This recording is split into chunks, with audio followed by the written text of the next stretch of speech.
I just watched the Diary of a CEO interview with Jefferson Fisher. Who is he? He's considered the best U.S. trial attorney, and he has a following of 12 million on social media. His mission is to argue less and to say more. He says the words we use make a difference and lead to the success or the failure in our lives. In fact, he wrote an instant New York Times best-selling book about it.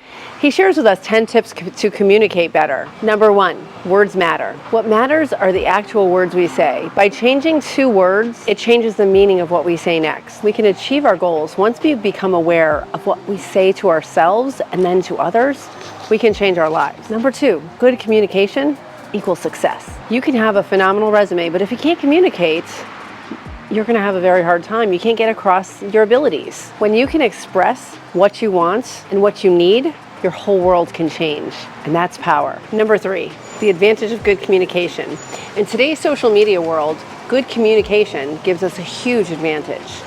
And he said there's 4 parts to that.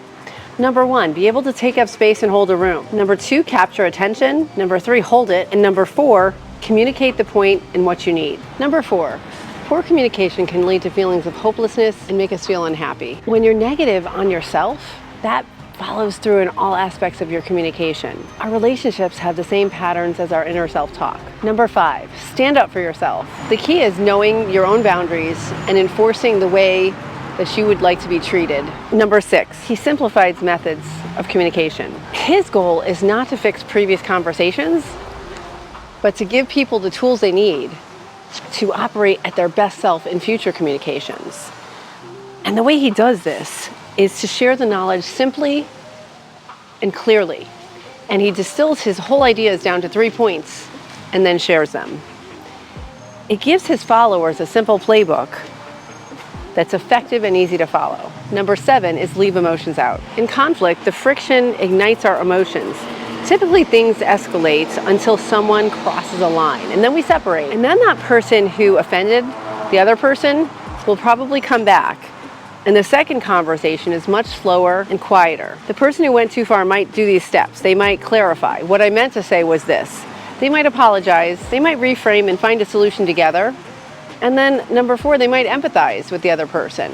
His goal is to start with that calmer second conversation and leave emotions out of it. 8, Conflict 101 Part 1, say it with control. About 13 minutes into the video is just a gold. This whole video is a gold mine. Please do watch the whole thing. But he gives an exercise 13 minutes in that is phenomenal. It's about breath work. And I have used this many times in my life, and it's very effective. He does what's called a conversational breath, and that is taking a pause and taking a breath in and out before you speak. And that's always the first word of a conflict conversation.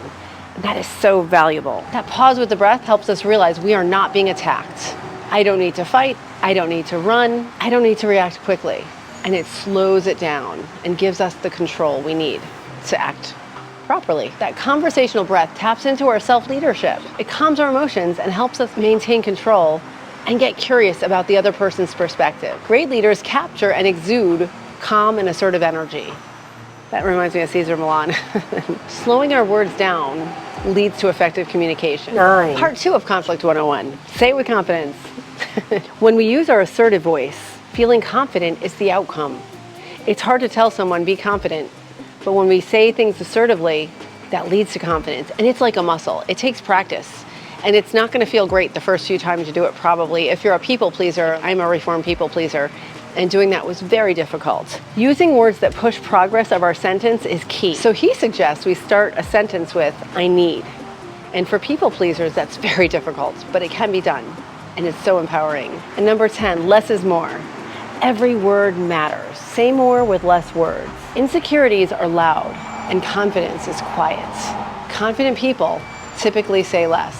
The overall message he had was, we never want to win an argument because then we lose the relationship. Being right does not keep you company. This was a phenomenal, over 2-hour interview with Diary of a CEO. And I recommend you watch the entire thing because these are the concepts, but in the video, he tells you how to do it.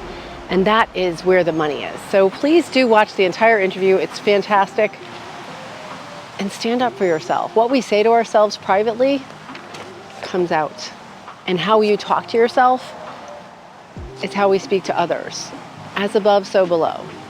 Okay? So from myself to yourself, thank you for joining me on this journey.